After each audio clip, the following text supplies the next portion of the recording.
Hello मुलींनो, मी जो dress wear केला आहे तो पाहून घ्या.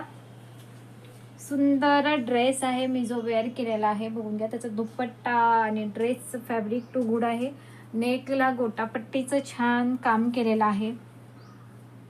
ठीक आहे, हे पहा, हाताला पण गोटापट्टी आहे. पॅन्ट बघून घ्यायची, खूप सुरेख जाणार आहे, एकदम भारी. यामध्ये आता अवेलेबल साइजेस आहेत L XL double XL. L XL double XL ने बाय करायचे. प्राइस जाएगी ओनली 850, शिपिंग फ्री. जो भी न्यू व्यूवर्स है पेज को लाइक एंड फॉलो कर लीजिए. सेल लाइव चल रहा है हमारा, सो और भी आपको और new collection with sale price में मिलेगा. नेक्स्ट कुर्ती बघून घ्यायचं आहे. खूप सुंदर आहे. नेकला पूर्ण वर्कमध्ये आहे, सिक्वेन्स वर्क आहे, थ्रेड वर्कचं काम केलेलं आहे. सुंदर कुर्ती आहे, कापड एकदम भारी येणार आहे. ठीक आहे, बांधणी सारखं याचं तुम्हाला लुक मस्त भेटणार आहे. कलर एकदम छान,